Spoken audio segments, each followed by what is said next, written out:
All right, everyone, and welcome to the stream. This is Sharing with Shellshock, episode 32. I am your host, I am your host, ShellshockPrime, and tonight we are going to be talking about everything there is to talk about with Sega. And joining me are two guests. One is a returning guest, and one is joining for the first time. We're going to start with the returning guest, KutieKatelyn. It's good to have you back. Good to be back. Hello. Yes. How you doing? Very sleepy, but very Sega. Yes. Very Sega indeed. And joining for the first time, GeoTheHero. Hello, everybody. Welcome. It's good to have you on. I've been wanting to have you on this show for a while now, and I'm glad to have you on. I'm so sorry it's taken me so long. Yeah, I know. Life just gets in the way. Mm-hmm. Yep. But yeah, so tonight is going to be all about Sega. We got a lot to talk about. And also welcome everybody that's in the chat. Hope you're all having a good Thursday, because normally I do these podcasts on a Sunday, but today just feels like a good day to talk about Sega. It's been like a week since the Game Awards, when the Sega announcements have been made, which, as it is recording, mind you, and that inspired me to do this episode. So let's talk about it. But first, so Caitlin, what are you currently working on at the moment? What am I working on? Like any content that you're working on at the moment? Kinda. I'm kind of chipping away at. I work for a site. Well, I volunteer for a site called Gaming Trend, and I'm going to be part of their video team, and I'm working on a. I don't have a name for it yet, but essentially, imagine it's sort of a series like What Happened, but it's more personal and more detailed, like looking up weird, obscure games from my past. Yeah. And the first one happens to be an old PC game that no one's ever played. Try looking up any content for this game and it just doesn't exist. It's very funny. Yeah. But yeah, that's what I've been working on. All right. Sounds good. And what about you, Geo? I've just been working a lot other than the content and the drawing stuff that I want to be doing, but that's something that I want to do more as we go into next year, because I bought myself a fancy new drawing tablet that has gotten very little use since I bought it, but the plan is to use it, and the plan is to stream a little bit more next year, because I've just been settling into my new job over the last few months, and now we're in the holidays, so here we are and just being in a hectic mindset. But I'm here and I'm happy and ready to talk about Sega. Yep. Yeah. Yep. Good plan. That is the plan. Yep. We're going to talk a lot about Sega, and let's start right from the beginning. So, what was the earliest that you can recall playing a Sega game? Starting with you, Caitlin. Well, I've mentioned it to people before, but the first video game I ever played was Sonic 1. My parents in the mid 90s were kind of cheap when it came to games we'd buy.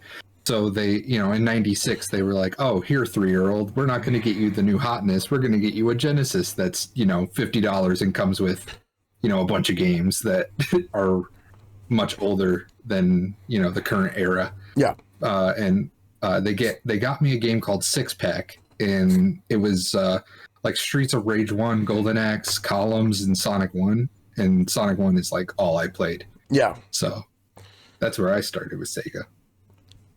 That was a good way to start, because the Six Pack does have a lot of great games on there. Mm-hmm. Yep. What about you, Geo? Well, I grew up with the Super Nintendo. That was my first console, but my cousin had the Sega Genesis, so I got to experience the best of both worlds.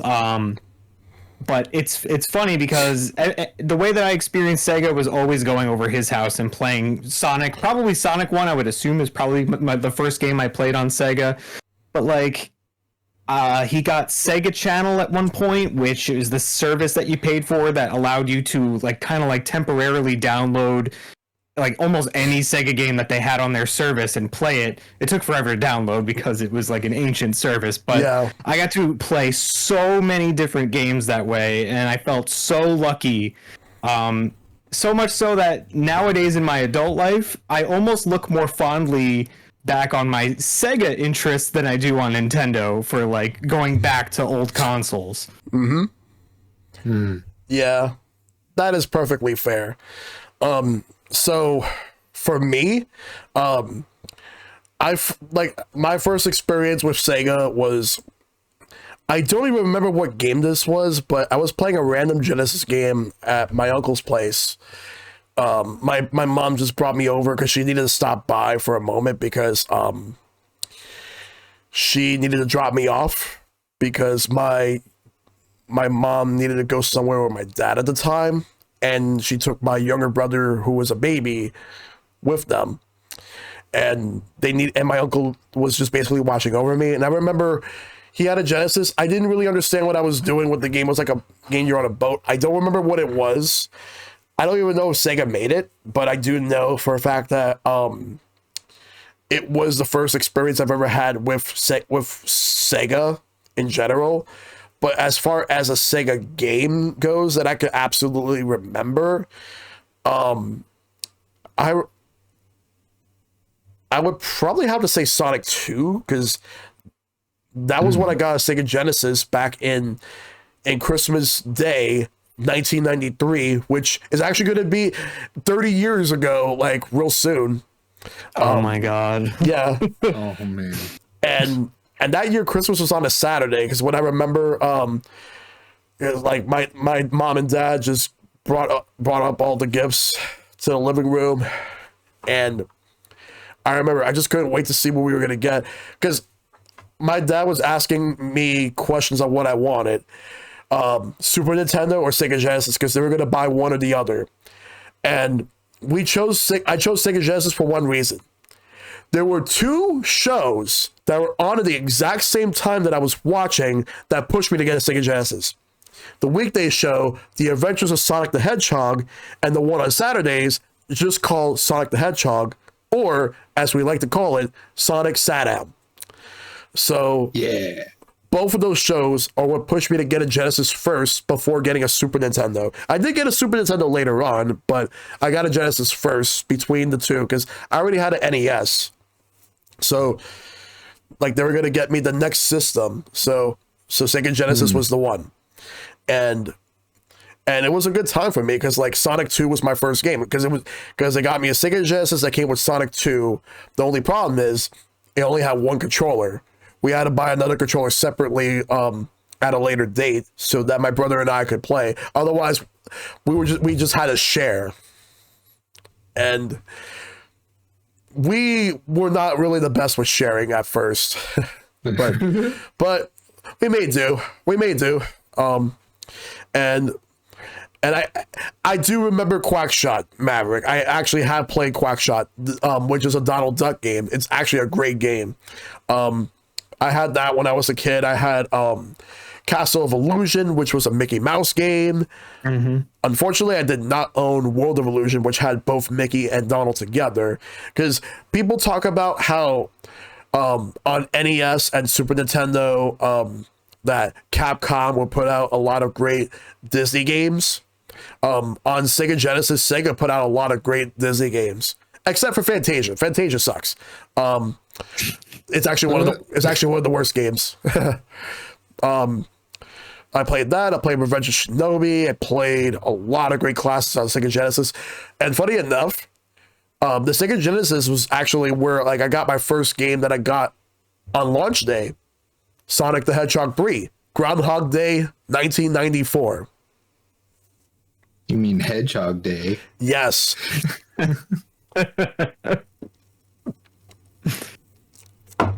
Yeah, so it's funny because I actually never played Sonic 2 or 3 until Mega Collection. So despite having a Genesis, I just never had most of the insane crazy library that a lot of people did. I had Jungle Book. That was kind of neat. I had that too. At people. I also had the Jungle Book. I never played Jungle Book. It was definitely a platformer. It That's was. for sure. It absolutely was. It's not. I will say though that from some of the games that I played on Genesis, there's a lot of great games all around. Many of which have been re-released, but sadly, some of them have been lost to time because of licensing issues and companies went out of business, so no one knows who owns the rights to what. Or some companies are just stingy. But Stingy is definitely the word I would use. yes. But yeah, so Sonic 2 was my first Sega game that I can recall playing, because Christmas Day 93, I was just like playing that all the time. But it was so weird just playing like 2-player versus with only one controller because we didn't get the second one yet.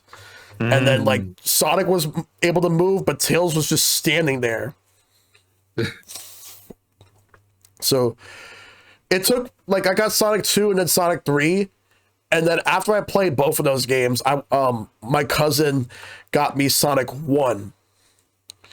And I will say, like, Sonic 1, looking back, is still a good game, but just 2 and 3 are much, much better than 1. One is almost difficult compared to the other two, like just because you don't have a lot of the same tricks. Like you don't have the spin dash, you don't have like any special shields to like double jump or like send you forward like with the flame shield or anything like in Sonic 3. You don't have like any special gimmicks in any kind of way, so it's just run and jump and just hope that you don't land on spikes, fall in a pit, or just get bounced into an enemy. Yep. Yeah, Caitlin. Oh man, the amount of the spike glitch, the pain, the suffering is endless. Yeah, it's the absolute pain. Like just having to deal with that spike glitch, which the Japanese version fixed it, as well as tweaked a couple of other things that the American version didn't have.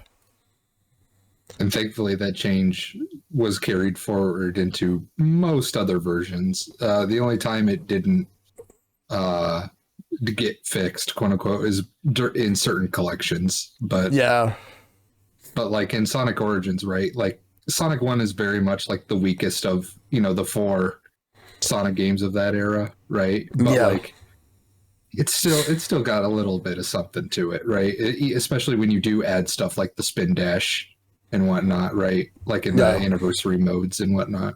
So, yep. And I'm gonna highlight a comment from Maverick where he says, "I think my first foray into Sega was on the Master System. A friend long ago had one and played Alpha Blaster on it a lot. I've actually never touched the Master System controller. My experiences with the Master System were mostly through collections or Virtual Console back in the day. So I didn't really get to experience a lot of Master System." Yeah, same here. I think the only thing that I really played a lot of was on the Mega Collection Flicky. Like that was Master System, right? That wasn't Genesis. I think that was Master System. That was Genesis. Flicky was Flicky was. Well, it looks both, like but that it looks like it belongs on Master System. That's why I thought so. Yeah, because it was a high score era type of game. But yeah, that is definitely an arcade game. Yes. Like that is not like a full experience. Yeah, because the Master System was supposed to be Sega's answer to the NES, but Sega actually had a console that launched on the same day as the Famicom. Oh, yeah. I don't remember the name of it. The SG-1000. It came out. Oh my god, the SG. Let's go. It came out on July 15th, 1983, on the same day as the Famicom. The Famicom was a success, while the SG, it flopped. And it was discontinued in October of 1985. Which that was when the Master System came in.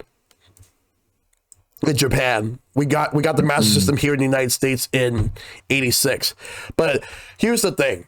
Even though the Master System did not do well in Japan and North America, it did, however, do well in Europe and South America. South America, especially in countries like Brazil, they love the Master System over there. They still make games for it to this day over there. That's how wild it is. A fun piece of trivia: the Master System in 2016 outsold the PS4 in Brazil. To show you how much people loved the Master System in Brazil. That's great. Yep. Not many people would realize that fact, but that's just how it is. So now we can move on to the next portion of the topic. What is your favorite Sega marketing campaign? We'll start with you. We'll start with you on this one, Caitlin, since I know that you know about the Sega campaigns a lot more. So, oh man, okay. So the only reason I had brought this up is because I wanted to talk about Segata Sanshiro and like how freaking crazy that like storyline was. Because yes, it was a storyline, right? Like everyone makes the meme like, oh, he just like threw a kid, killed a kid because he didn't buy a Saturn, right? Like it's funny, haha, right? But like I always love that like the weird lore that Segata and Sakura from Sakura Wars are like dating, and that's canon to Project Cross Zone. Yeah, but also when the Saturn was obviously like not a huge success, right? It was pretty bad for Sega.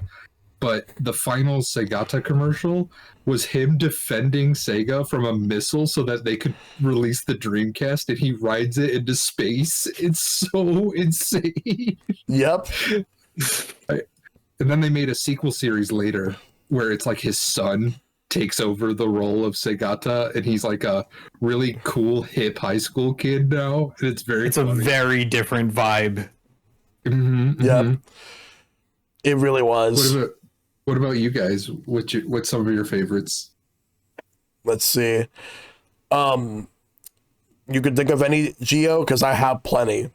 Well, I mean, Genesis does what Nintendo don't. Maverick mentioned that in chat. Like that's probably the most memorable one for me. There's just so many of them, but like my mind is a blank right now. I'm remembering more commercials than I'm remembering the specific ad campaigns or marketing campaigns.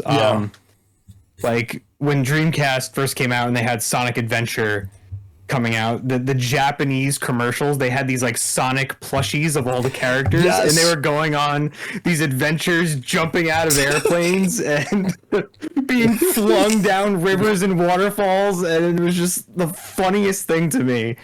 Yep.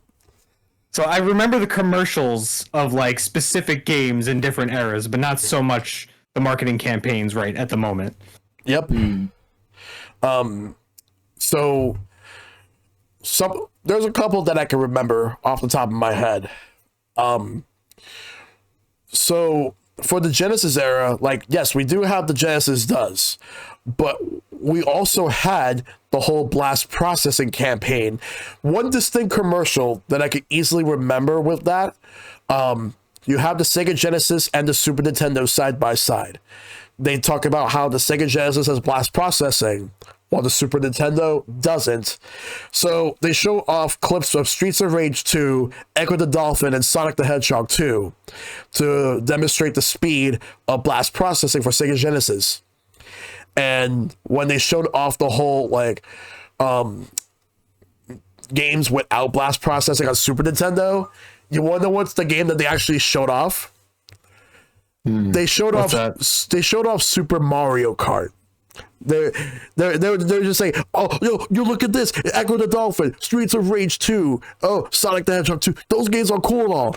But then you go to Super Mario Kart, it's like, oh, this is just lame. This is what Nintendo's doing. Yeah, that's lame. Look at Genesis. This is the cool shit right there. That's the vibe that they want to go for, because Sega wanted to paint Nintendo as, oh, that's just for little kids. and that we're the cool kids here. Like we're for big kids, teenagers, adults. We are cool and hip. That's what we are.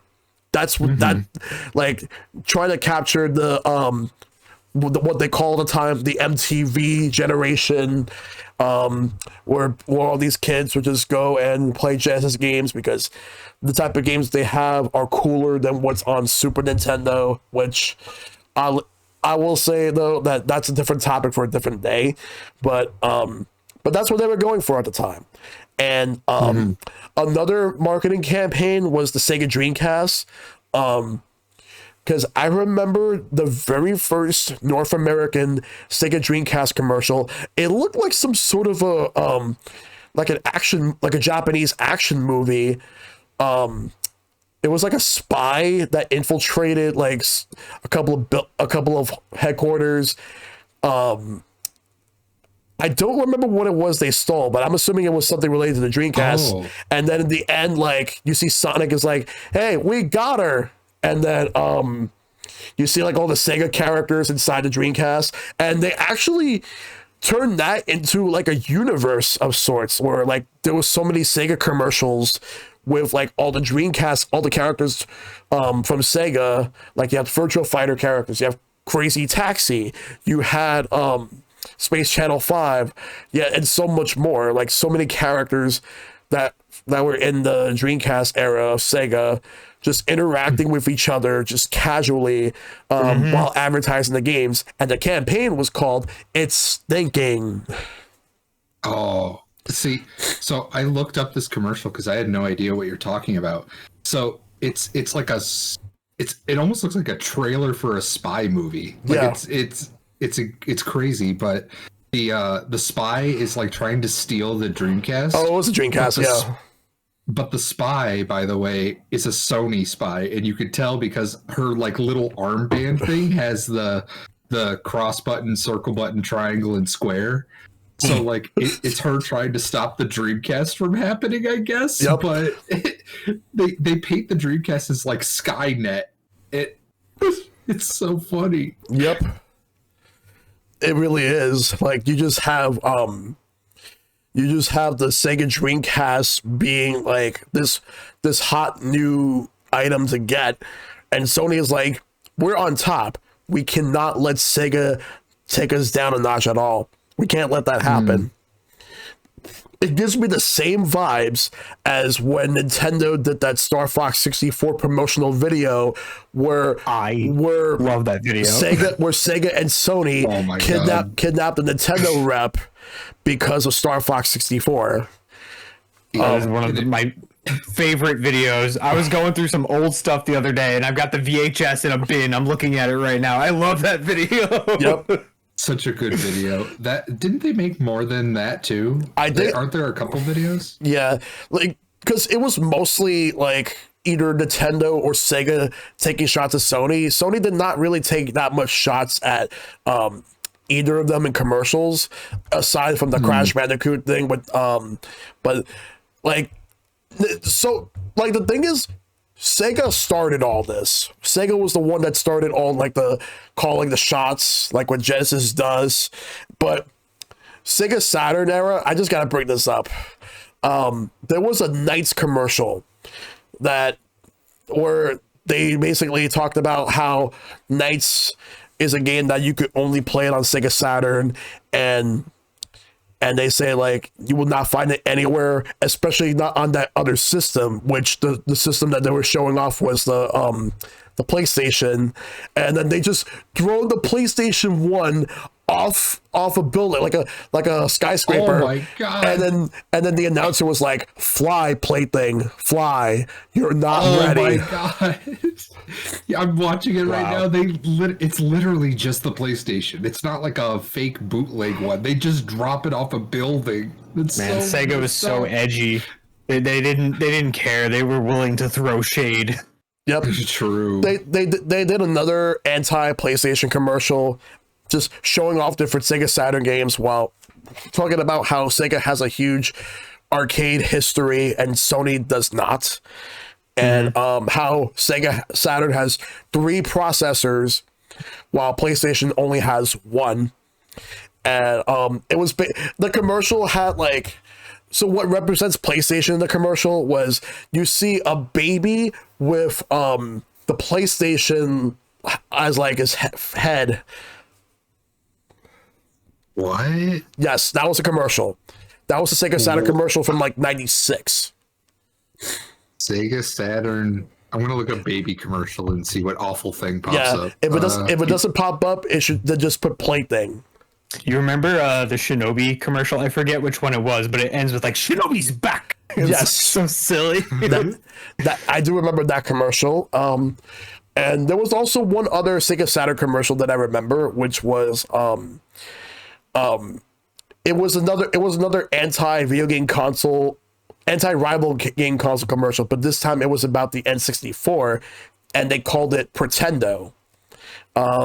Basically talking shit about the N64, how like Sega Saturn has a lot of games while the N64 only has like a few.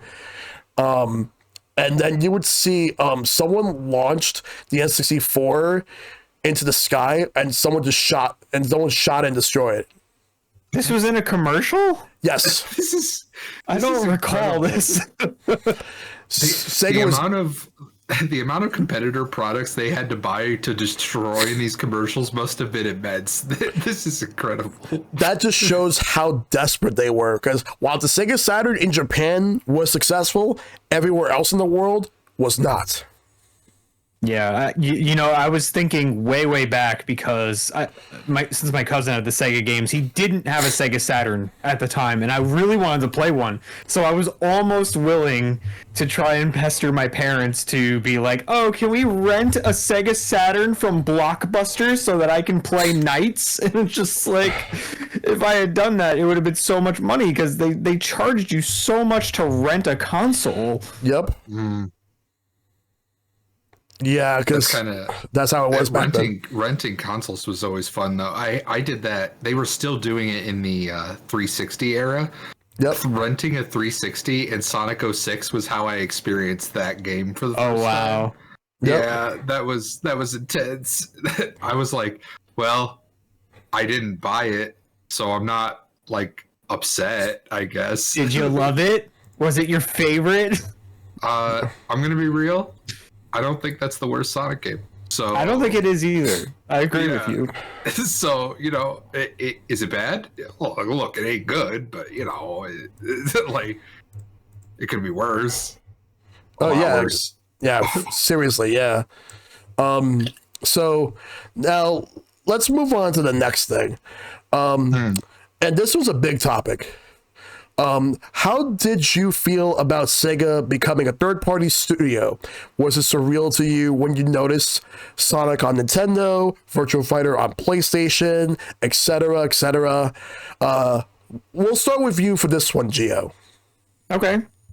I was super happy because I never had the Sega. I always had to go to my cousin's house, but now Sega was at my house and I could play Sonic Adventure 2, Sonic Adventure 2 Battle, Sonic Adventure, the Sonic Mega Collections, basically everything Sonic. And then like I would gradually be able to play other games too that they would like put into the collections, like Rystar in Sonic Mega Collection, or like the Game Gear games.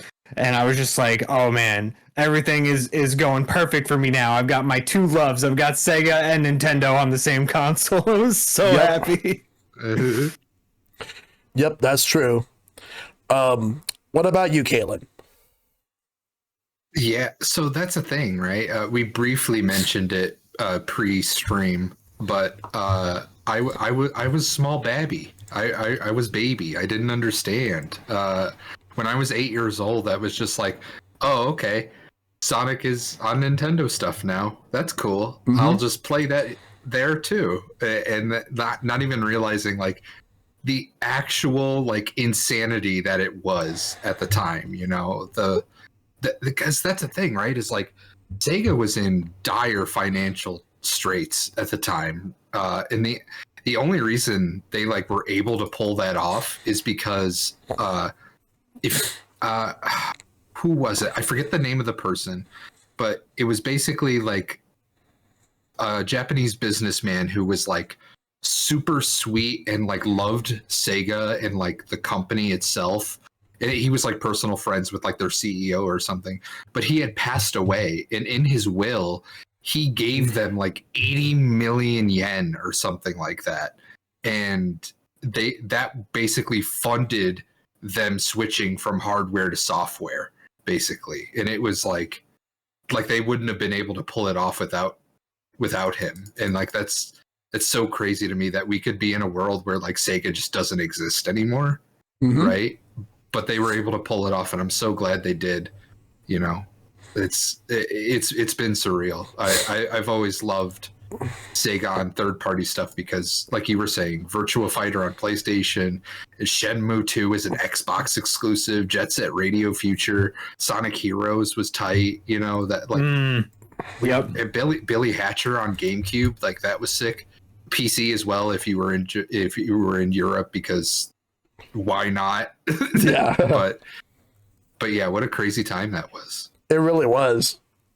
Like, just for me, growing up from the 16-bit era when it was just Super Nintendo versus Sega Genesis, and then like just having Sega compete with Nintendo, and later on Sony would get into the picture. Because here's the thing, before I get to my perspective, I just want to bring up something. So everyone knows about the whole story regarding Nintendo and Sony having a deal that fell through, which led to the PlayStation.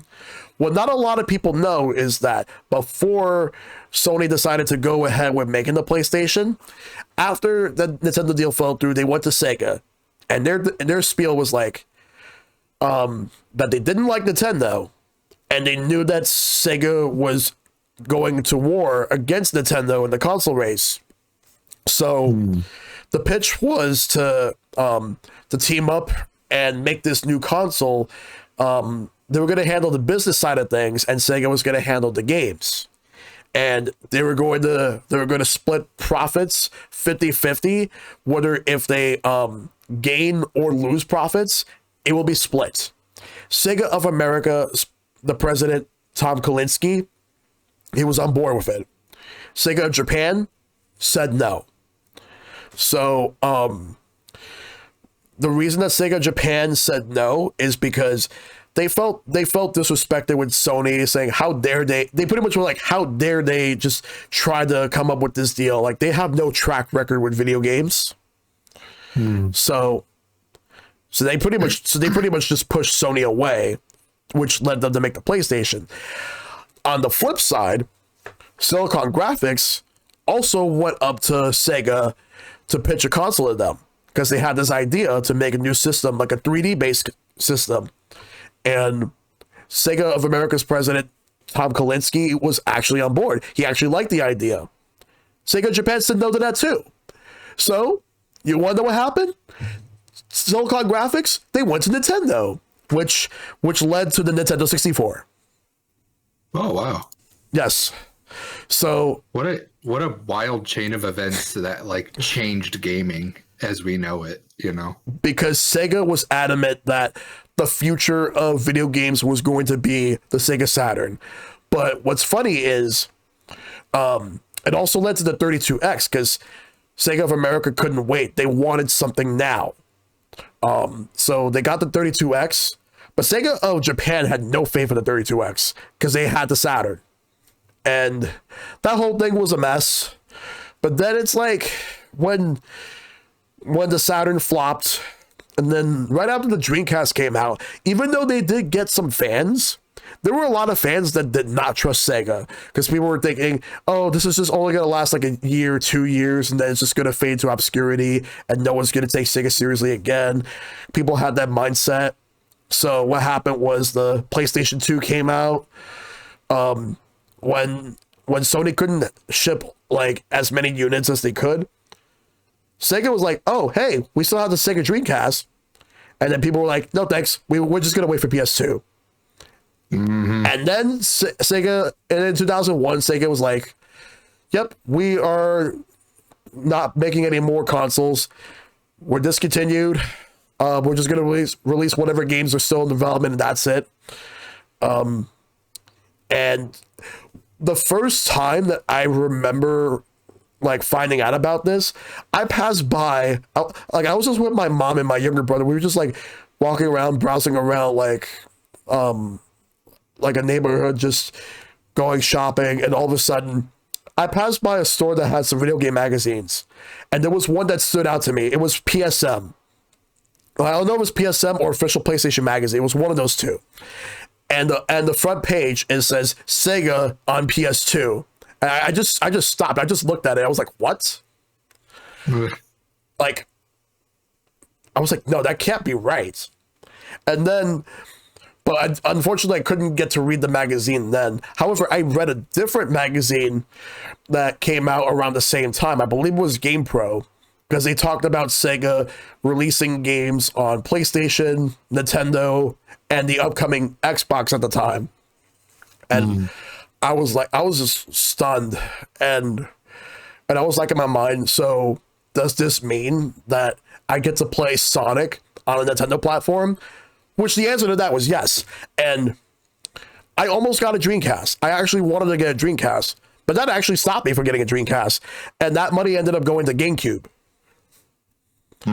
Which, around the same time I got a GameCube, my uncle also got me a PS2. So I got some Sega games on PS2, and I got some Sega games on GameCube and the GBA. I never owned an Xbox, but if I owned an Xbox, I would have had like Panzer Dragoon, Jet Set, Radio Future, and all that. But Sonic, like my first two GameCube games were Melee and Sonic Adventure 2 Battle. And playing Sonic Adventure 2 on the GameCube was just amazing. Like, I just couldn't believe actually playing a Sonic game on the Nintendo platform at the time. That was just wild to me. So now it's normal, but back then it was a huge deal. Oh yeah, but like, and that's the thing is, like, of course, like the first Sonic game Nintendo fans really get into is like absolute freaking peak with Sonic Adventure 2 Battle. What a great intro to Sonic, right? It really was. And then, like, to supplement that, they would, a month later, they would get the Sonic Mega Collection saying, oh, those classic games that you missed out on when you were a kid, guess what? Here you go. Yep. You got 7 games and a bunch of hidden games that you can unlock, which it was a nice way to introduce people to classic Sonic while also keeping them pumped up for more Sonic games to come over the years. And what cemented this for me was there was 2 things. In 2007, Nintendo and Sega announced Mario and Sonic at the Olympic Games. At first, I thought it was fake. Oh, God. At first, I thought it was fake. A lot of people did. And then it turned out it was real. It came out later that year. And they made, I don't know how many they made it, but they made a lot of them, with the most recent one being the 2021. I want to say the only Olympics they skipped between 2008 and 2020 was 2018. Yeah, because Ubisoft. That was just, it was just weird timing with all that. Yeah. And the other thing was, like sometime in October, I think it was October of 2007, I went to my college's computer lab at the time, like one of the computer labs, and I just wanted to check out what was going on the internet. I decided to hit up the Smash Dojo, and the first thing I see was Sonic. Dude, I was one of those kids. I was the Sonic for Brawl kid on the Nintendo forums. Like that was me. I think I was in a class in college also, and I was just like, "This is the best freaking day ever." If it wasn't for the fact that there were people just around there studying and doing their work or doing whatever assignments they were doing, I would have actually just screamed out loud, but I couldn't because people were working and I had to respect their boundaries with that. So, but that said, when I got home, like my brother was napping like the whole time. He did not see the announcement until like when I showed it to him, and he was shocked too. But holy shit, like the fact that that Sonic has been in every single Smash game since Brawl when they started adding third parties, and that's just amazing right there. Like, they cemented him as a character that belongs. Mm-hmm. And that's the thing, is like, I remember where I was at the time, and me and my family went on a trip to, I want to say it was like Minnesota or something like that. And I checked the Brawl website like every day, right? Like, that was, you know, I wake up in the morning, check it before school, and then head out, right? But when we went on this trip, I didn't have daily access to the internet. So there was like a period of like 4 or 5 days I just didn't get to check the Brawl site. And of course, the first thing, October 10th, 2008, I'm like scrolling through and I'm like, there's no way! Like, they did it! Like, what? Like, it was so crazy. You remember, I think I might be remembering this incorrectly, but since Christmas is coming up, I feel like on Christmas Day, they unveiled the Angel Island remix for Brawl, and I was losing my mind because that was just, it was like John making the freaking remix with like the guitars and rocking it, making it sound like it's from Sonic Adventure, but it was just like so cool. And I think it was on Christmas Day that they had that update on the Smash Dojo. And what that a was Christmas, such a good update. And what a Christmas present that was. Seriously, that was good. Which, sadly, that was the only remix they ever did for any Smash Bros. Game.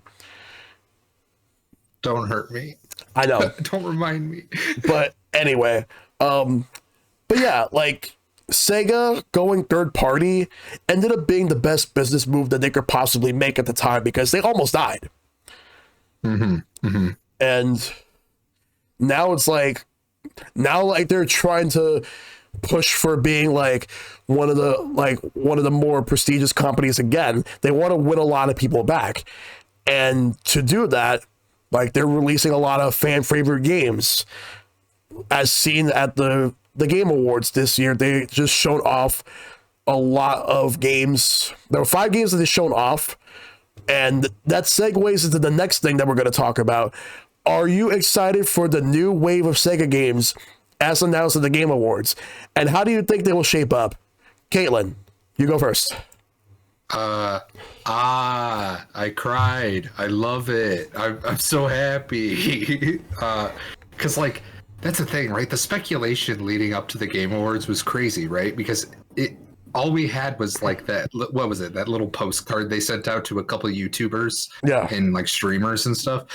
But the people who were getting it tended to focus on like fighting games. So everyone's like, oh, like, it's probably new Virtua Fighter, but that didn't really make sense because they just announced like a updated port of Virtua Fighter 3 TB, right? So I don't think it's Virtua Fighter 6, but like maybe it is. No, Sega just announces everything. Sega announces everyone is here, like, again, but like in the Sega way, right? Like the Jet Set reboot, a Crazy Taxi reboot, like, that's crazy. Golden Axe. Golden Sun. Yeah, Golden Sun. Hey, look, it was made by Camelot, which made Shining Force there. There's your Sega connection. I get you.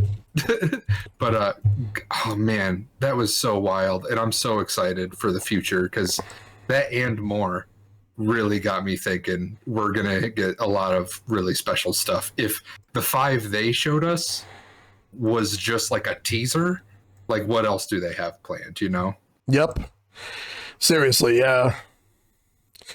I would like to see exactly just what they'll do next. Geo?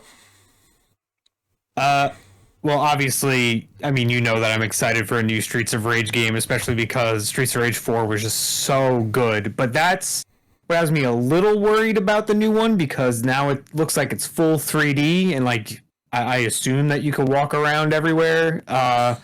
I don't know. It has me a little bit nervous, but I want to believe that it's going to be fun and that it's going to be good, especially because all the footage for all these games, they said, was pretty early in development. So it could shape up and it could look a lot better. But some of these games look pretty rough to start with exception for, I would say, Shinobi, because Yep. Shinobi has a distinct art style that it's going for. So whatever stage in development it is, it looks like it's pretty far along just because of the, hand-drawn illustration, which is probably, I'm assuming, done by the people that did Streets of Rage 4, because it looks very similar. So I'm most excited probably for Shinobi. I'm most worried for Streets of Rage, but I think that I am going to be pretty satisfied with Jet Set Radio because, they never ported Jet Set Radio Future. So let's get another Jet Set game. Why not? Yeah. I'd like to play more of this series, please. Agreed. Yes. Because I am personally excited for all 5 of those games. Like, Golden Axe actually looks really fun. And the fact that they decided to just go with Gilius Thunderhead as the lead character for the game, makes me happy because he's the one I use in the Golden Axe games. But then you have Crazy Taxi. It looks dope. Like, it feels like I'd like to see more of how the gameplay for that one works, just to see what type of changes they've made, like mainly quality of life stuff. I would like to see what they've added, but man, I'm looking forward to Crazy Taxi a whole lot. I used to play the fuck out of that one as a kid and a teenager. Oh, It man. looked like it might be multiplayer. I thought I saw 2 taxis driving around at once. So that's the thing. I actually speculated this with a friend. We went back and looked at the footage. It looks like the game is not only like a multiplayer thing, it might have like a cops and robbers mode where you're like running from the police and stuff like that. Okay. But here's like the crazy thing. My friend and I, like, this is just like wishful thinking. What if, because they said that Crazy Taxi and Jet Set Radio reboots, those are going to be what they call super games. So those are their like really big budget. We're spending a lot of money on this kind of game, right? With Crazy Taxi, what if they're doing like a battle royale mode and it's everyone in like, it's like huge, like 30v30 taxis and like cops like racing around the city kind of vibes. Like, Yep. oh man, that'd be wild for Crazy Taxi. Absolutely. Like, just having a multiplayer Crazy Taxi game would be wild. Streets of Rage, which I'm assuming is going to be Streets of Rage 5 at this point, because we got Streets of Rage 4 back in 2020, and that game was amazing. To me, I feel like that's the best one in the series, so I like to see how this one is going to be like.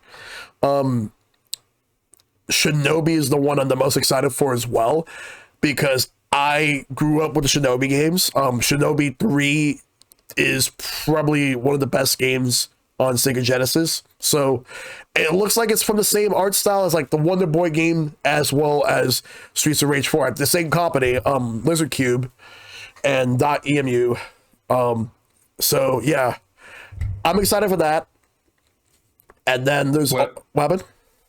Oh, I was gonna say, like, for the Shinobi game, it being hand drawn, right? Like, I wonder if they're changing up the gameplay format in any way. Is it going to be just like a standard sort of side-scrolling action game, or is it going to be?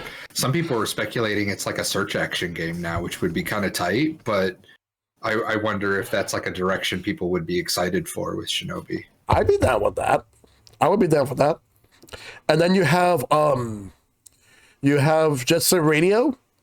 There's only one concern I do have for Jet Set Radio. I feel like out of all of them, I think that's the one that will probably be a live service game, which I hope if it is, it's not like a major focus. I would rather it not be, but still, I'm excited for it nonetheless, just to see Jet Set Radio back. Because it's been so long. And they said there's going to be a lot more. There's been some trademarks recently to prove that there's more. So the thing about this is that for the trademarks, yesterday there were 4 trademarks, 3 of which we don't know about, and 1 of them we do. Jet Set Radio is the one we do. The other ones were Altered Beast, Kid Chameleon, and Eternal Champions. Oh, okay. Yep. What a lineup What a lineup. Yeah. Can you imagine a modernized Altered Beast? Like, I think it honestly, Champions? Why? I think that they need an update if they are going to bring them back. Like, I hope that they don't just double down on the nostalgia of like the goofiness of some of those games, like Power Up. And if they do, to match it with like equally cool new things, because I don't know. Like, I think that they aren't. I never played Eternal Champions, but at least with Altered Beast, it wasn't one of my favorite games, but I respect it for, for its place in Sega's history. Right. Yeah. I know with Eternal Champions, I'm gonna be honest. I know we're celebrating Sega here. Eternal Champions, pretty stinky. Not gonna lie, that's a pretty rough one. Stinky. Okay. Yeah, pretty stinky game. Not a good one. Yeah, go ahead. But with Altered Beast, okay, hear me out. Platinum Games. What if they did an Altered Beast? That would be sick. Yep. I will say in defense of Eternal Champions, the best version of the game is actually on Sega CD. That one plays better. The one on Genesis is pretty clunky. It's too clunky for me. But yeah, Altered Beast, I like to see how they do it, because there was an Altered Beast Revival for PS2, but it never released in North America. It was in Japan and Europe. Oh. It did not do well. There was another round of trademarks that was posted today. And out of all of them, I see 3 of them are games that have already been announced, which are Crazy Taxi, Shinobi, and Streets of Rage. The ones that weren't announced were Alex Kidd, Afterburner, House of the Dead, Outrun, and Super Monkey Ball. Let's go Afterburner. Yes, please. Wow, that's a good one. Outrun is one I'm excited for. I love Outrun, so I like to see them make a new one. Super Monkey Ball, I know we just got Banana Mania, but I would like for them to do a new game in the series instead of just doing remakes.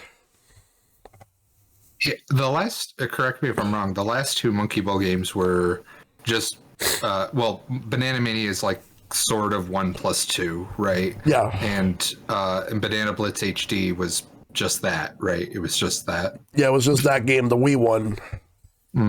Okay. Yep.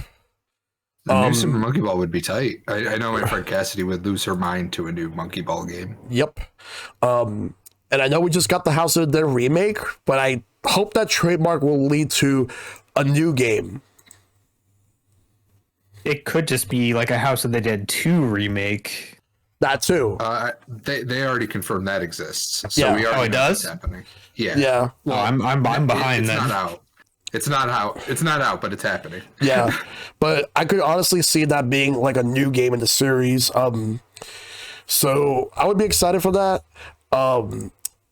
And then there's also Afterburner, I'd be down. But why Alex Kidd? I like to see what they'll do with Alex Kidd these days. Honestly, you want to know what's one idea that I have for Alex Kidd?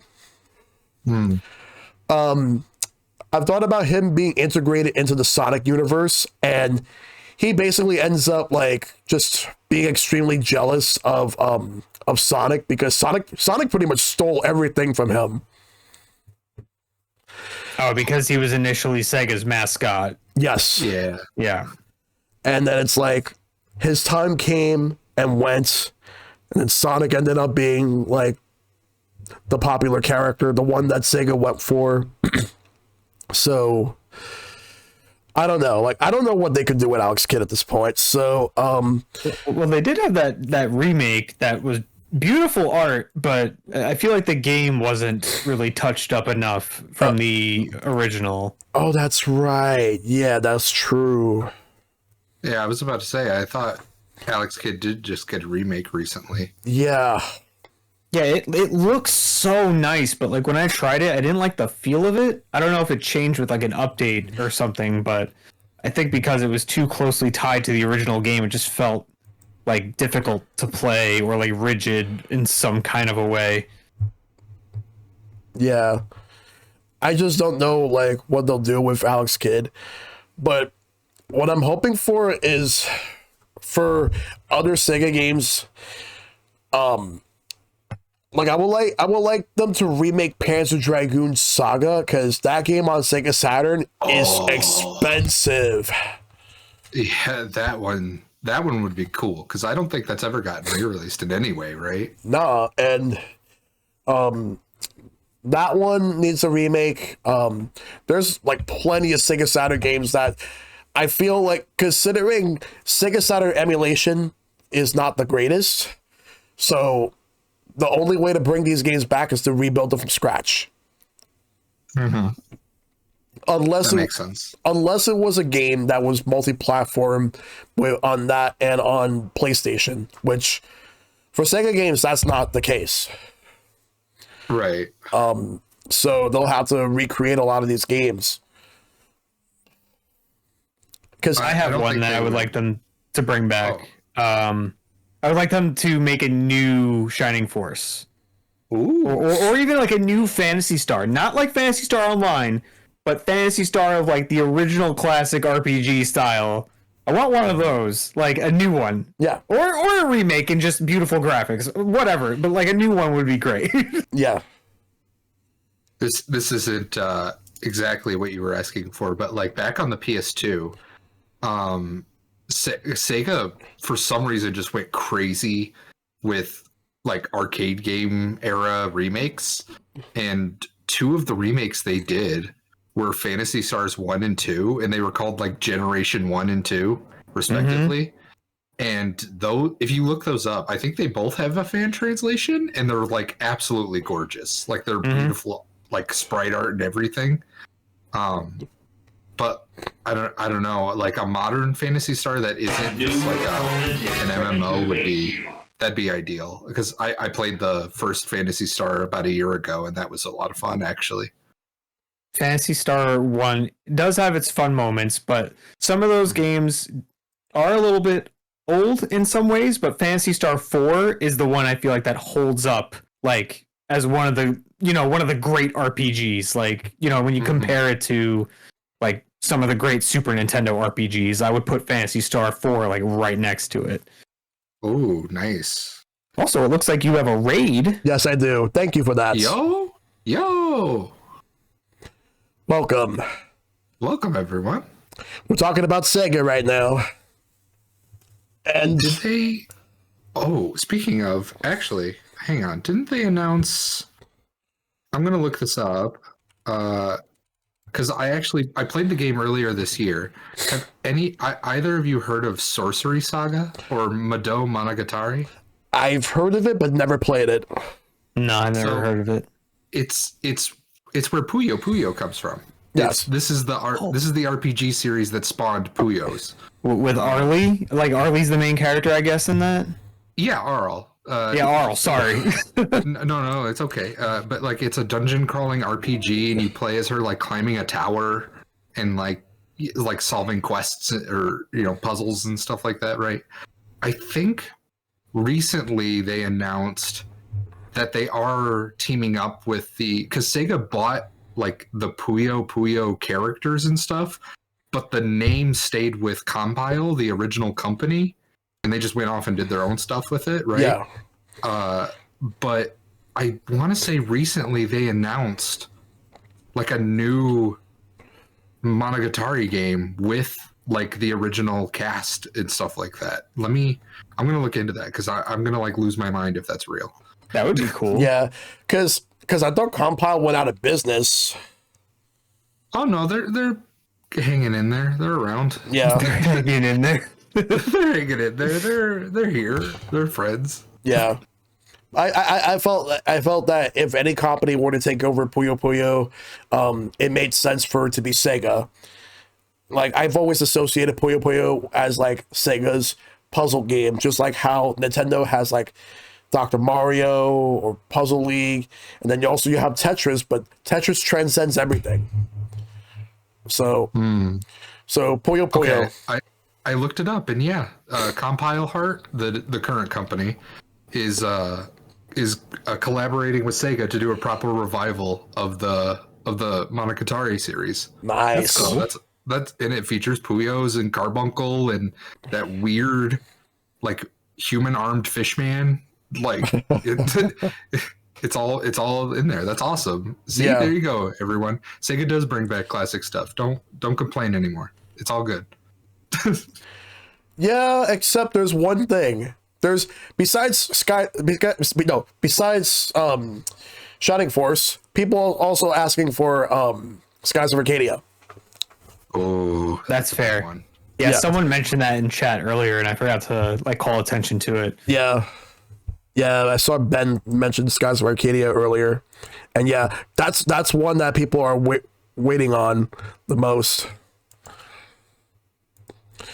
I think there were rumors of it getting a remaster at some point, and I really hope those turn out to be true because I would love to actually play that. Because, like a weird side tangent, I'm a huge fan of Valkyria Chronicles, and that's made by the same studio that made Skies of Arcadia. And Skies of Arcadia characters even show up in Valkyria Chronicles. Right, but Vice is in the first one at least, right? Vice, Ica, and your medic is the blonde girl from Arcadia. Yeah, I knew it was Vice and Ica, but I didn't know about the medic. I know Vice was in some of the crossover games, like let's see, Project Cross Zone. I think I don't know if he was in that one. I know he was in Sonic and All Stars Racing Transform. He was playable in that game. Not in Cross Zone, unfortunately. But Sonic and All Stars, he was in that. And I would like a Rice Star. Like, I'm not sure. I could never pronounce it right, but it turns out it's actually Rice Star. Like, I thought it was either Ristar, Restar, or Rice Star. It's Rice Star. When I was a kid, I always called it Ristar, but I call it Rice Star now. Yeah, it's apparently Rice Star officially from Sega. So, Rice Star. I'll be down for that. Like, but if they do Dynamite Heady, don't make it so difficult. Dynamite Heady annoyed me. That I will say, From Software Dynamite Heady. Let's go. Let's get it. Honestly, the thing is, like, I've beaten that game using rewinds, and I will not apologize for that because that game is hard. They made a big deal when they put that game on the Wii Virtual Console, and then like I finally tried it, and I'm like, like Sega. Like I remember, like Treasure actually said that Gunstar Heroes did well on the Wii's Virtual Console back in the day, but Dynamite Heady apparently did not. Like he was trying to get people to play Dynamite Heady. Yes, Gunstar Heroes. Let's get a new Gunstar Heroes, please. Oh my god, a new Gunstar Heroes. That's like.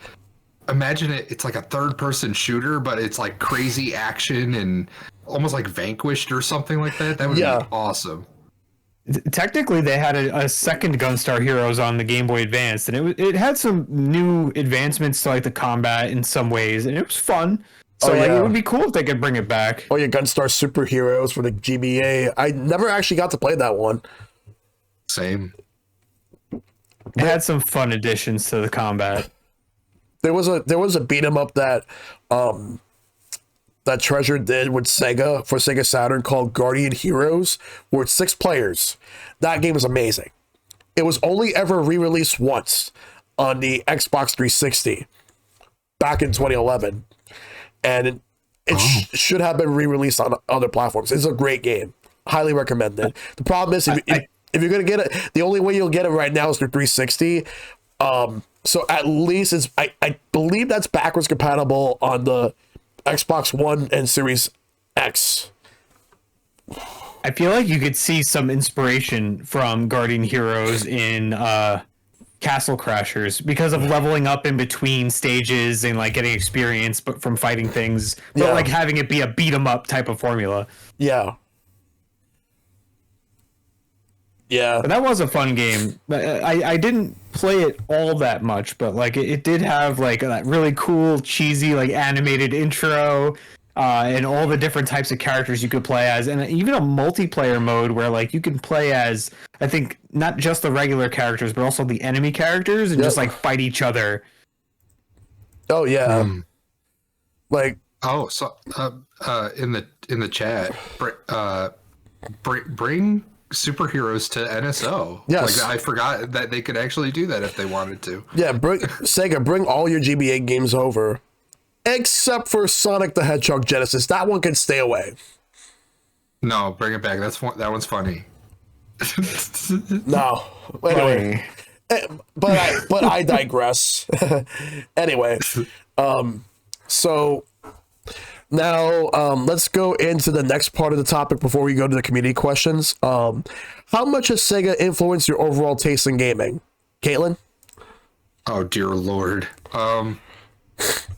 Okay. So like, are we counting Persona? Because like, holy shit, that really inspired. Yes, because they own Atlas now. Yeah, fair. Okay, so like a lot? Question mark. And obviously Sonic, of course, right? We're like optimizing your gameplay routes and everything like that is like a huge part of why I enjoy games nowadays. Like, for example, right? This isn't a Sega game, but when, you know, obviously because I would play so much Sonic 1 back in the day, it always drove me to like replay the games I already love and get better and better at them, right? Yeah. And with Banjo-Kazooie especially, I like have like a route now that every time I play the game, I can't not take the route that I do because it's just how I play it, and I've optimized it so much in my head that like every game I play is like that now, where it's like, oh, I'll find the best method to gain money or get currency or get the collectibles, and I'll exploit that as much as I can. And Persona especially like ruined me with that. Like Persona 5, I don't think there's a single playthrough where I don't end the game with like 20 million yen because of how much money I can exploit and get in that game. It's so good. Yep. But man, yeah, definitely like the replaying experiences over and over vibe is a huge Sega thing, and that's always carried through my gaming. How about you, Gio? Replaying games is kind of like my whole deal. Like even nowadays, I get more excited for like small little indie games than I do like AAA games, because I just want to like picture myself getting better at it over and over again. So Sega has that down pat with like their entire library, unless you go for the RPGs. But even still, like, you know, Shinobi 3, Sonic, Streets of Rage, there's just like so much like immediate satisfaction with like all the mechanics and things that you do in those games. They have such style and like attitude to them, and the music. Like I'm a big video game music guy, and the sound fonts or like the sound effects or instruments, whatever they use, like whenever they take those instruments and use them in like newer games, I'm always just like, oh yeah, that's the sweet spot right there. Like, so it has influenced a lot of how I enjoy games going throughout my life, and I still think about them pretty regularly when I think about classic games. And like I said earlier, more than Super Nintendo games, oddly, even though I grew up with the Super Nintendo. Like I had the Super Nintendo, yet I'm thinking more about like weird games like Vector Man or Musha, like Mega Man the Wily Wars, Flashback. I know Flashback was on Super Nintendo, but I remember the Genesis version more. You know, Castlevania Bloodlines, Beyond Oasis, you know, Shining Force, Toe Jam and Earl, Pulse Man. Like, come on, like there's such unique games and characters, such a widespread selection of games, and like any one of those I would love to see a recreation or like a sequel of from like this new wave of Sega games. So yeah, I love Sega, I guess. New Pulse Man, let's go. Yeah, seriously.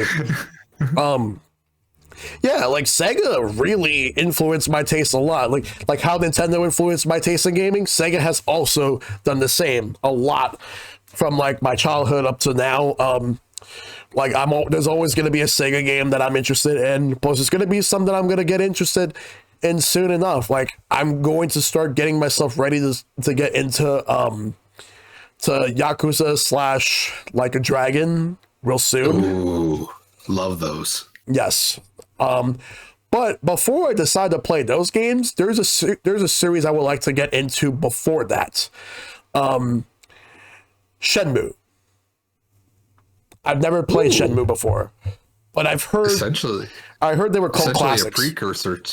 Essentially a precursor to Like a Dragon. So you're in for a treat. Yep.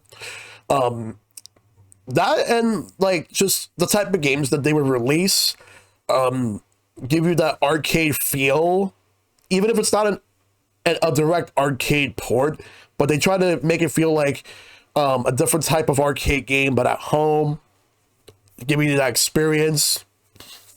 And like they're just fun, like because just giving you the whole idea where games just feel like games as opposed to having games nowadays that feel more like Hollywood blockbuster movies and all that. Sega's just like, no, here's some games that feel a lot like games.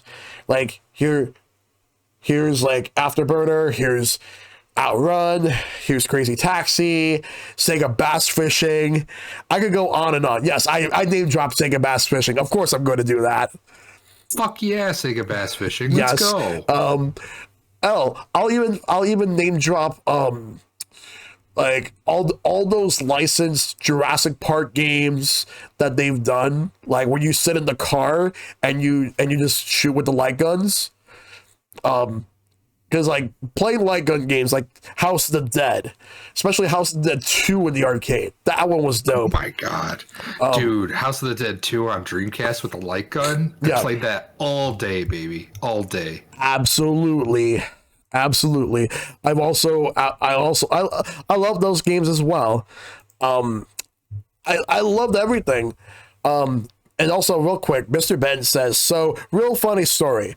I loved Sega when I was a kid during the Genesis era, but I was mostly a Sonic fan. I never really played a lot of Genesis games aside from ToeJam and Earl or McDonald's Treasure Land Adventure. I never played a lot of the more popular or iconic Sega games. Yes, there was a McDonald's game on the Genesis, and it was Treasure's first game they finished, but it was the second game they released. Treasure made a McDonald's game? Because it's like a weirdly alright platformer. It's pretty funny.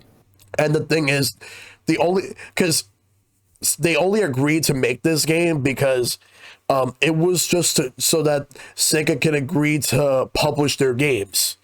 Because they wanted to get their foot in the door by having Gunstar Heroes on the Sega Genesis. Because Gunstar Heroes was pitched to Konami, and Konami rejected it.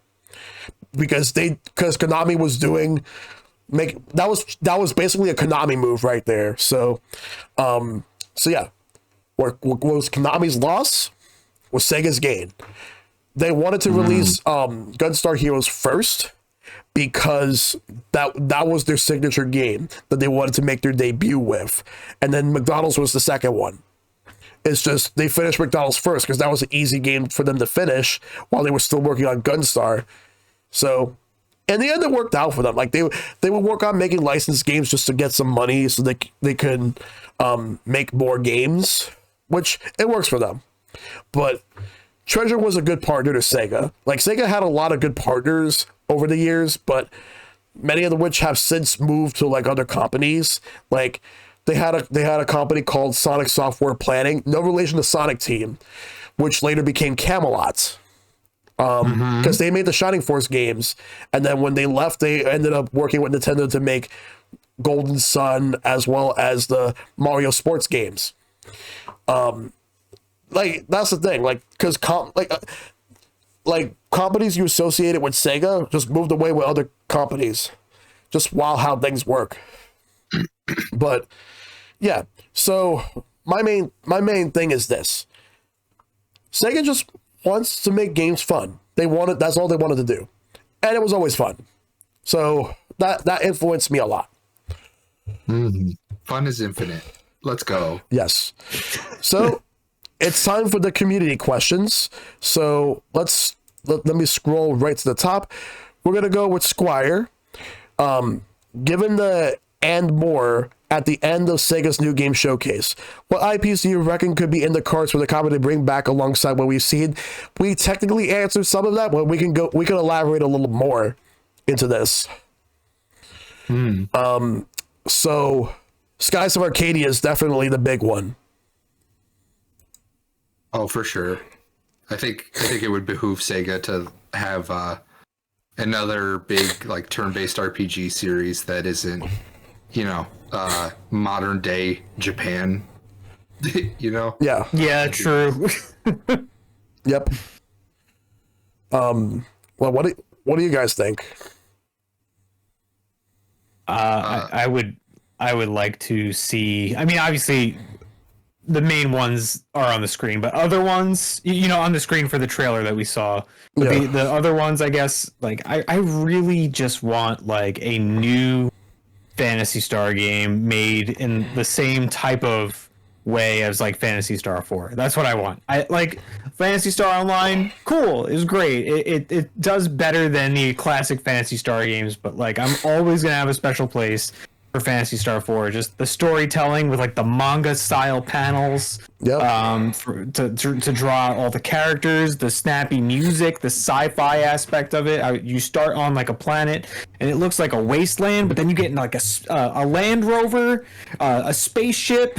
Like you go to different planets and space stations, and it's just such a cool concept for an RPG. Yep. It's not unique necessarily anymore, but like it was so amazing back in the day, mind blowing. Like some of the villains, even like one of the main villains from early in the game, like struck such fear into me as a kid because like the music was so imposing in the dark atmosphere, and he wasn't even like a major villain. Like you knock him out even before halfway into the game. Yeah. Like, I want either a remake of that or a new game. Okay. In that style. That'd be tight. Yep. So I'll go with something a little different, because I know the last game they made didn't sell super well because of poor timing and marketing. I would love to return to the Sonic and Sega All Stars racing stuff. Yes. Because I know I don't know if it's a cold opinion, but like there are quite a few people that have played it that Transformed was one of the best racing games ever, like just period. And it's better than Mario Kart 8 vibes. Yeah. And I would love Sumo Digital to just be given a huge budget and say, let's celebrate like Sega proper. Now that we're like actually bringing back a ton of these IPs, let's introduce people to a bunch of them, right? Let's get a huge roster of characters from all kinds of Sega IP, not just Genesis era, but like let's get Yakuza in there, let's get Persona in there, let's get Shin Megami Tensei and Skies of Arcadia and like all like Shining Force, all this stuff, right? Like I would love to like a proper celebration of Sega in a racing game. That'd be so tight. Yep. Throw Vector Man in there. That'd be cool. Dude, put Vector Man in there. I love Vector Man. That game rocks. Yeah. The Vector Man would absolutely be a great choice. So Professor Icepick asked 2 questions. The first one is, do you miss the old Sega of America that used to butt heads with its Japanese counterpart to better serve its audience, or are you just happy that they're both more or less working together at this point? They're still butting heads. It's true. Like, yeah, they're still butting heads, and also thanks for that raid. I appreciate that. They're still like Sega Japan is still butting heads for the simple fact that they can't agree on a lot of things in regards to business, but the middleman is Sega of Europe. Like Sega of Europe is just the middleman, and like because they both like America and Japan like the European branch, because they're basically like they're just the ones that just not really keep the peace, but they're just the ones that just do their own thing. Mm-hmm. Yeah. I don't know if I'm like if I miss that era of them butting heads, because that era of them butting heads, mostly Yuji Naka, Yeah. really it led to a lot of problems, because Sega of America was forced to, deal with the 32X and the Saturn like in a very uncomfortable way because of Japan, right? Like they were like, oh, we made this thing, dump it out there, just dump it out there over and over again. And it was like, it was not a great time, like especially corporate wise. But you know, we got a lot of great content, obviously, but like nowadays, I'm much happier with what Sega's doing in terms of like the games they release and like the frequency of releases and like the quality of them. You know, much better time period for Sega, in my opinion. Yeah, I agree. I would prefer them to be a little bit more cooperative with each other. That's my take on it. But like, honestly, whatever gets us better games, that's all I care about. Oh yeah. Let's see. So the other question that Icepick asks is, which single hardware misstep do you think did the most damage to Sega overall? The correct answer to this question is the Sega Saturn. Yeah, I would say the Saturn or the 32X for sure were definitely blunders. But the one single misstep in regards to Sega Saturn that did the most damage was the moment that that at E3 1995 that Sega announced that the Sega Saturn was going to release immediately right around the time like E3 was still happening, which caught a lot of retailers and third-party developers off guard.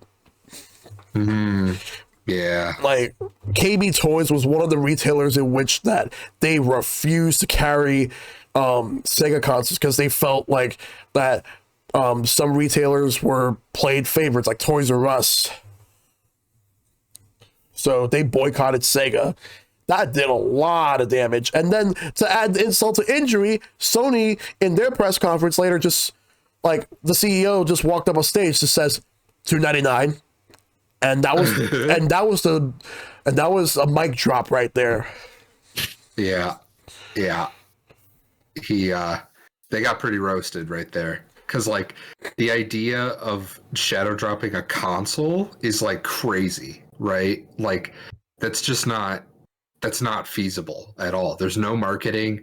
There's no like you were saying, there's no way retailers could have planned for that, right? Like, and not every retailer was stocked. Like it was only like a few big brands had it, and like not a lot of them to begin with because they needed to delay it, but they couldn't. They tried to get ahead of the curve and failed miserably. Yep. I miss those old E3s, you know, watching them online with like really crappy video quality on the internet, you know, with dial up or something. Oh, wow. Yeah. Yep. I wonder, did those have live streams back in the day? There's no way, right? No. It's not necessarily like streams. It was more just like whatever footage or information you found out, like after the fact. Yeah. True. Yeah, exactly. Let's see. Yeah, I'm pretty sure that we all agree it's Saturn, like, because there's really nothing else that comes close to it.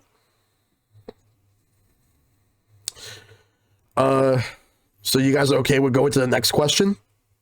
Sure. Yeah, I'm fine with your answer. Saturn and 32X are kind of like... Yeah, 32X was another one, yeah. So next one is, do you think Sega is entering a period of renaissance, and what do you think the future holds for them? Well, it's too soon to answer if they're entering into a period of renaissance. We just need to see like all those new announcements and how they're actually going to be like first. I'm still excited, but I want to see it. I want to see more of them. Mm-hmm. Yeah, you can say that you're coming out with all these different games, but like if they are like mediocre or lukewarm in some kind of way, then it's not necessarily a renaissance. It's like, I mean, it's good that they're calling attention to their properties again that they haven't really called attention to in a long time.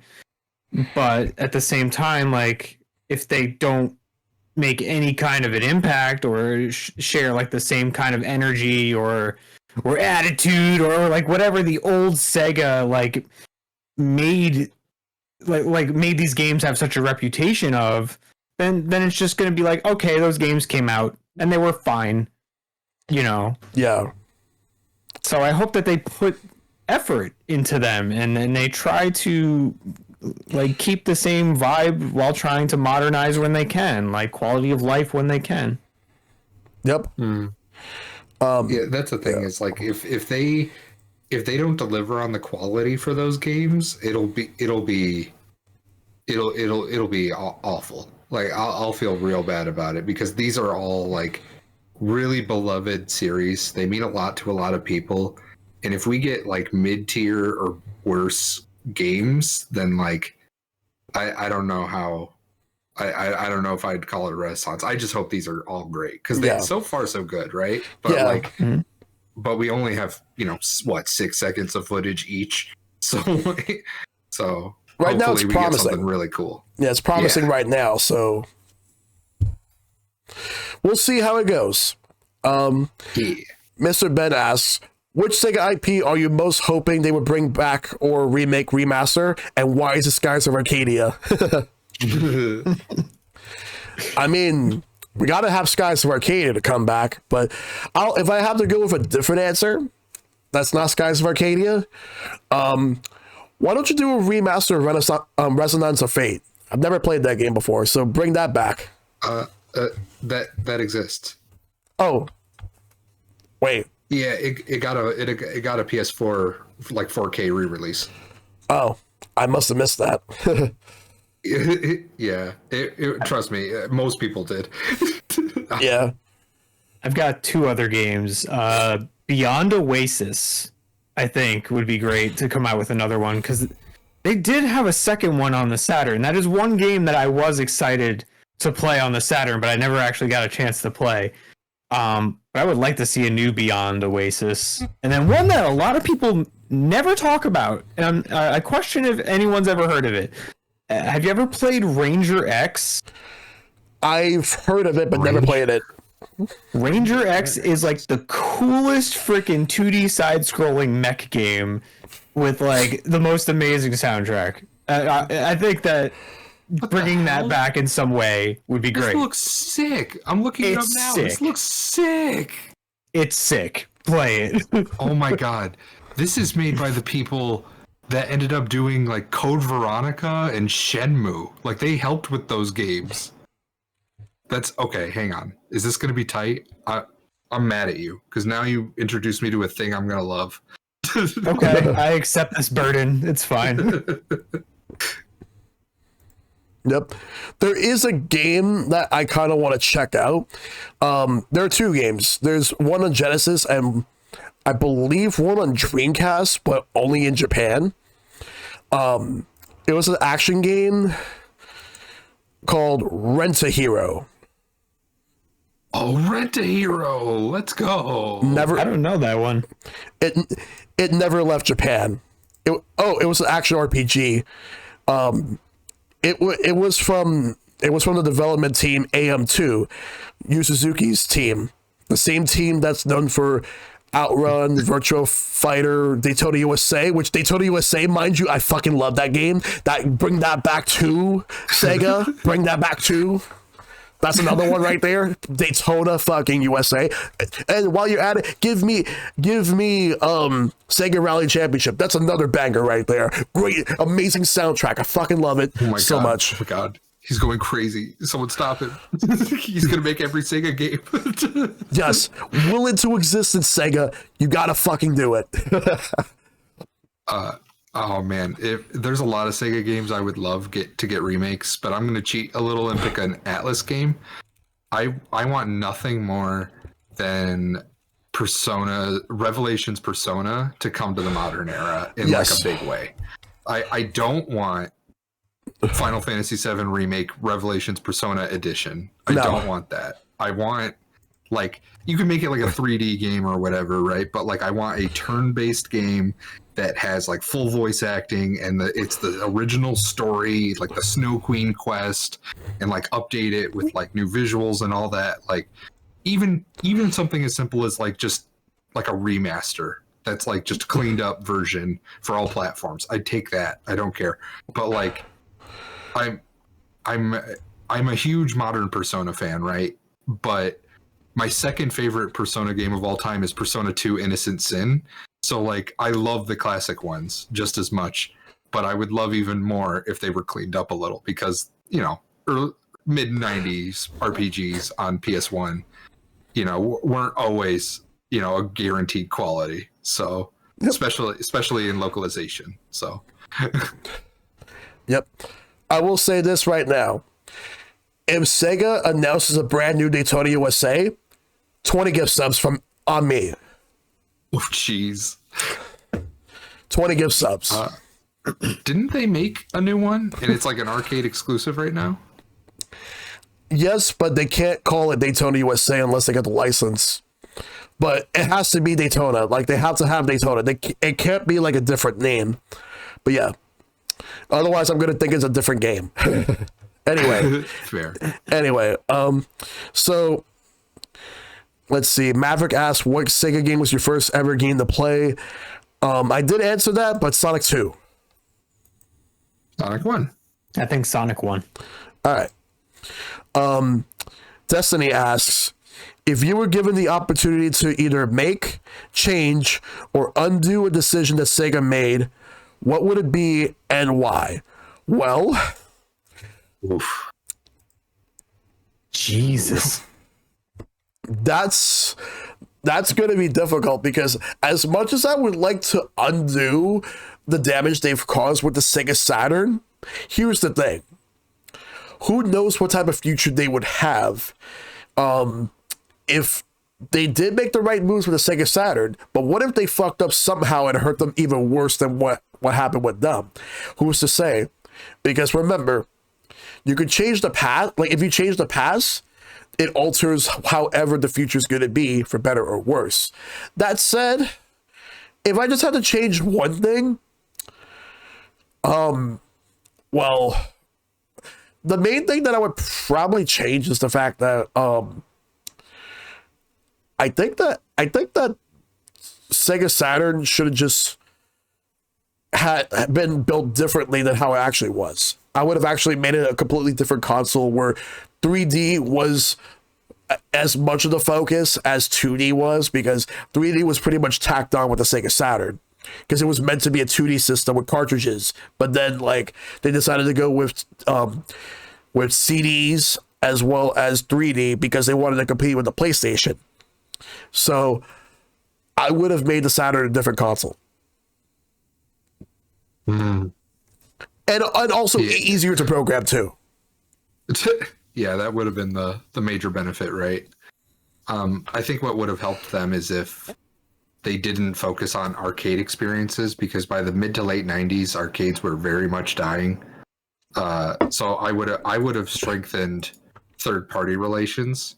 Could you imagine if we lived in a world where Sega teamed up with Square to get Final Fantasy VII, or Metal Gear, or anything like anything crazy like that? Like that would have been insane. But no offense, but like instead we got like Daytona and Virtua Cop, like which are good on their own, but it is what it is. Yeah, like just I could easily imagine just how things would have been like.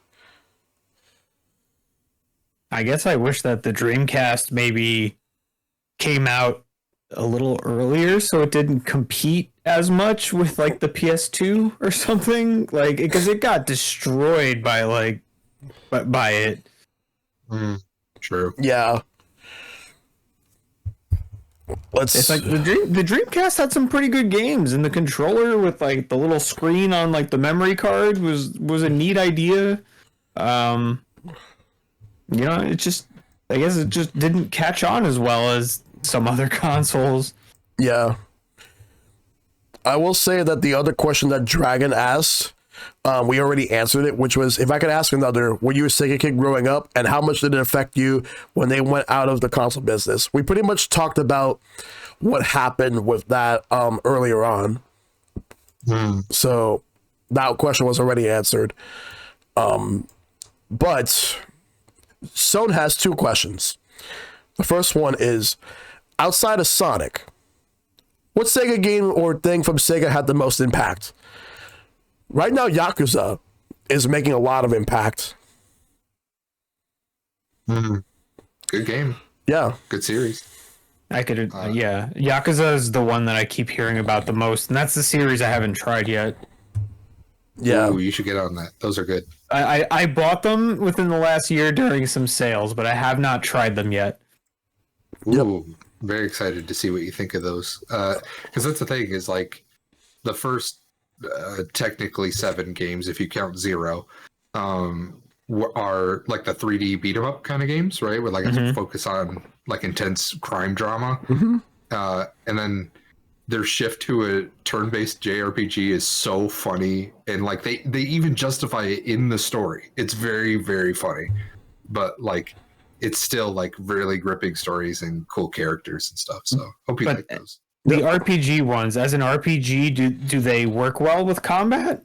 Yes, they're really good. It's, how do I describe it? Okay, so did you play Dragon Quest XI at all? I'm currently playing it. Okay, so the combat is like that almost. Okay. In the sense that like you have like, it's a strictly like turn-based system, right?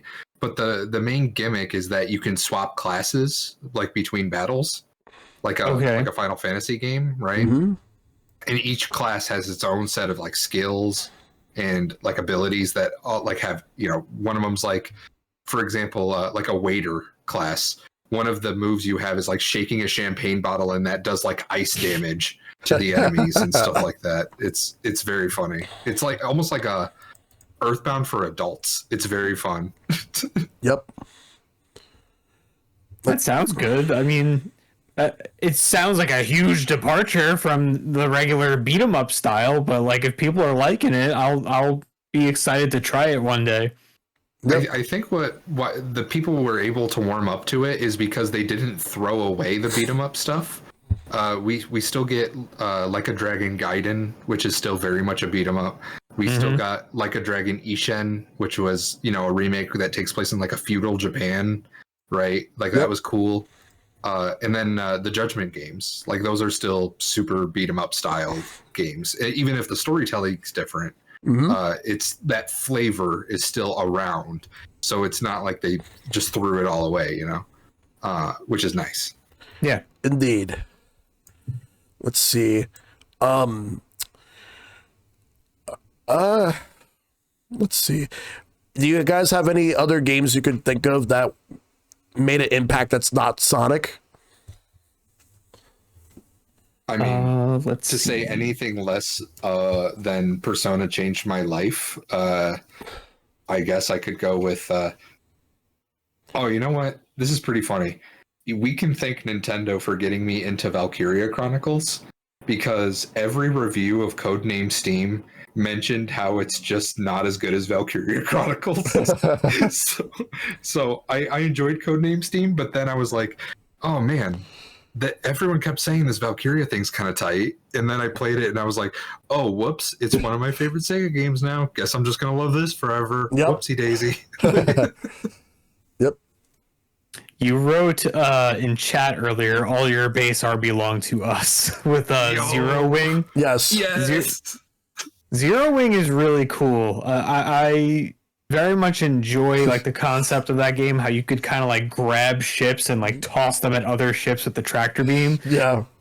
And of course, like you could meme it with the intro and like the bad translation or whatever, but like that game legit like is a pretty cool shmup in concept. Yeah, exactly. Like the game is actually pretty good, but people will always remember it for the meme. Like that was like, and that was like an original meme from like the 2000s that I remember like when I was in high school. That's that video, right? That one video with like, yeah. Yep. I do remember that. Yeah. Let's see. Son also asks, do you think with the new energy campaign, Sega's gonna make a comeback? It seems like taking old IPs and breathing new life into them. Should they make remakes instead, or is this a good direction? I mean, it's hard to tell if some of these are remakes or new games. I'm assuming a lot of these are new games. Either way, this is the step in the right direction for Sega. Definitely. I wonder if announcing all these games at the same time might be a little bit like setting the expectations too high. Like, what would it have been like if they just announced one at a time? Like, I don't know. Like, announcing all 5 of these is like it made everyone on the internet be like, "Screw everything else in the Game Awards! I'm so excited for Sega!" But it's just like maybe they should have like focused really hard on like one game at a time so that like we're sure that the quality is going to be good.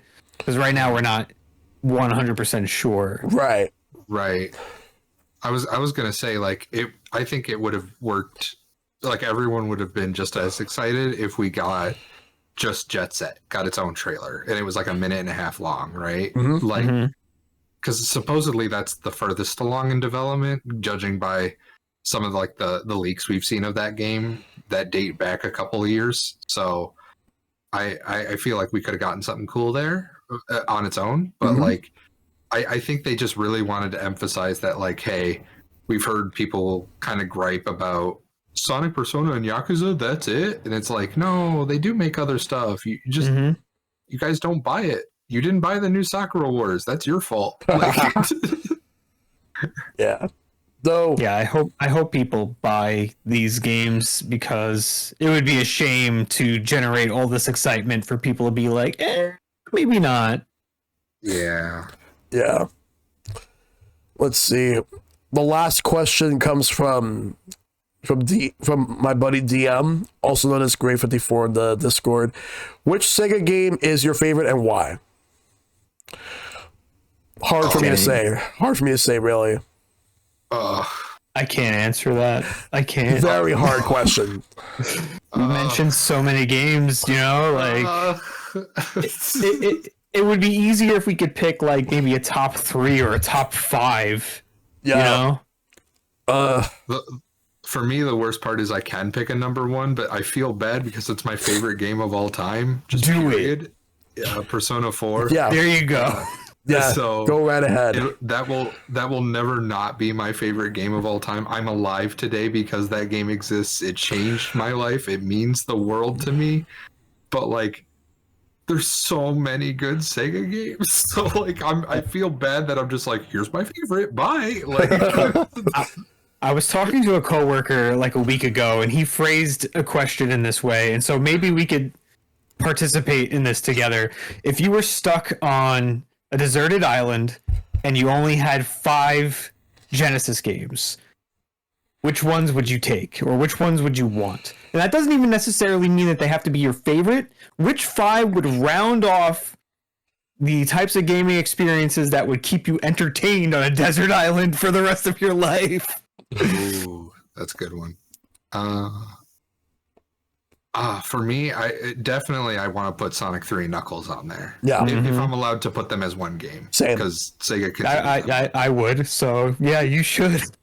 Yeah, and if we're sticking to Genesis, I would definitely want. Okay, this is going to be a weird pick, and more people should play it because it's on NSO. Crusader of Senti.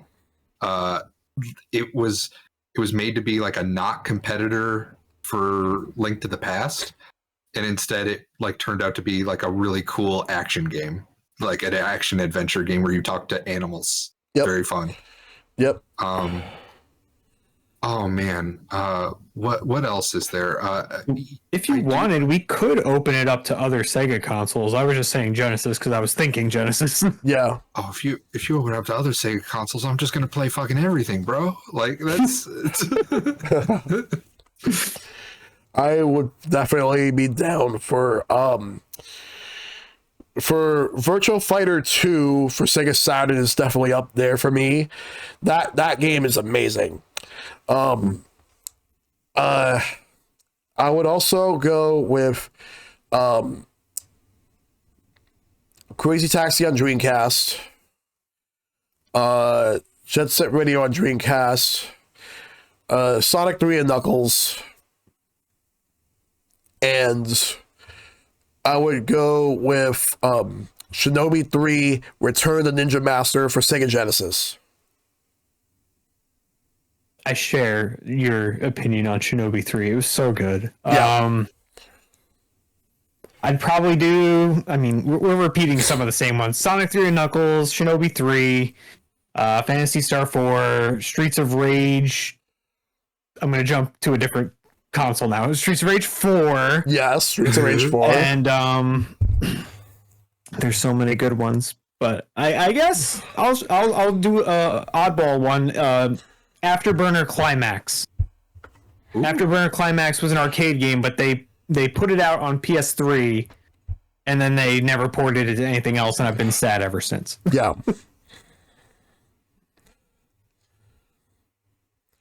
Sega just had way too many games. Too many games, man. Too many. But there's just not enough time to play them all. Oh, yeah. And that's the thing, right? Is like, I don't know. In the 90s, especially, Sega was firing on all cylinders as best they could, right?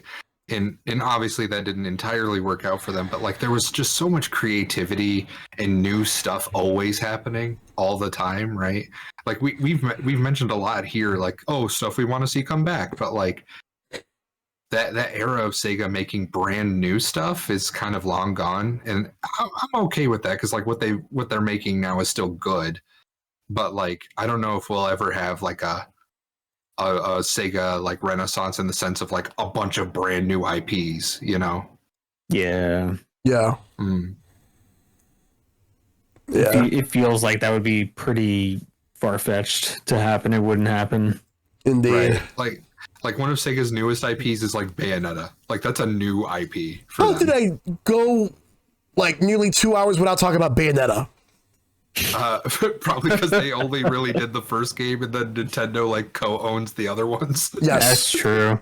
But I just want to. I'm going to take a minute to talk about Platinum and Sega working together, because they did a couple of games. There was a game called Infinite Space for the DS, which was like a strategy RPG game. You have Mad World, which was an action game that you used the Wii remote, and sure, there's waggling, but that game, like the main character has a fucking chainsaw, and the art style is black and white.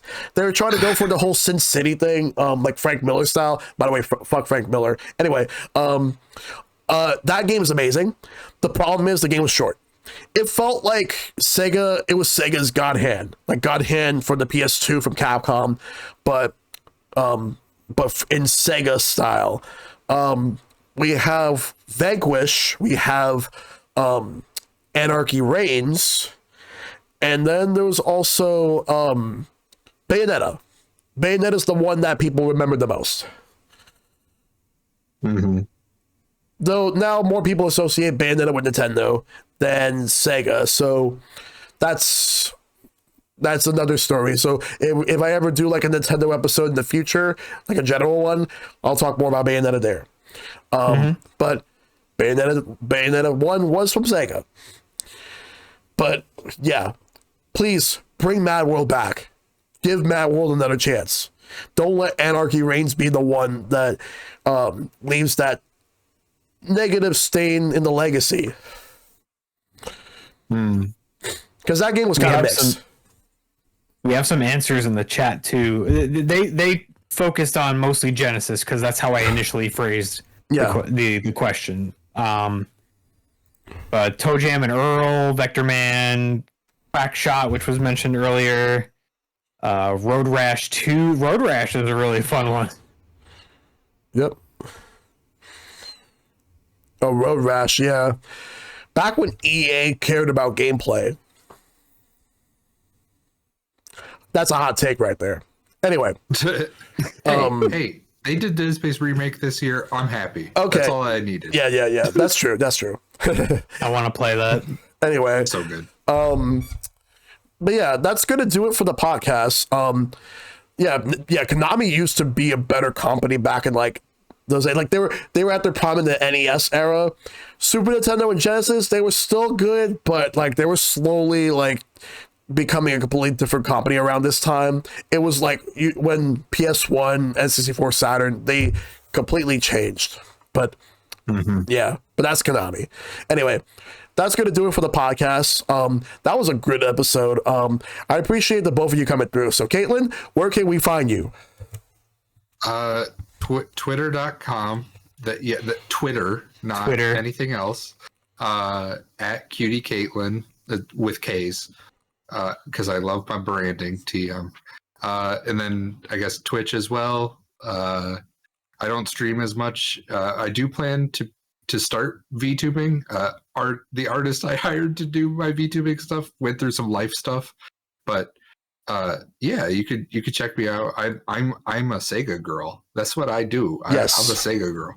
I literally cried when they announced all that Sega stuff. So that's if you want funny memes in Sega, that's me. Yep. And Geo, where can we find you? On Twitter, I'm at George Rotkamp, but you could also probably find me by GeoTheHero, which you could also find me on YouTube and Twitch by GeoTheHero. And any other socials, you could find me by either George Rotkamp or GeoTheHero. I'll give the links to Shell later. Yep.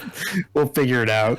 And for those who don't know, the avatar that you see of me, Geo's the one that made it.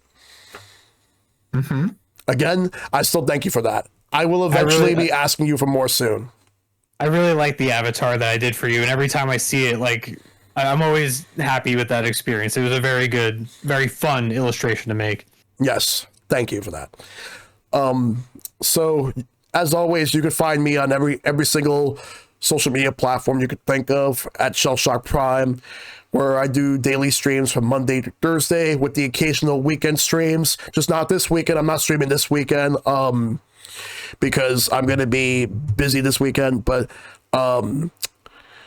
yeah, so there will be one final episode of Sharing with Shellshock happening on December 27th, which will have as many guests from season 2 coming in for this, because this is the big season finale. The best games of 2023.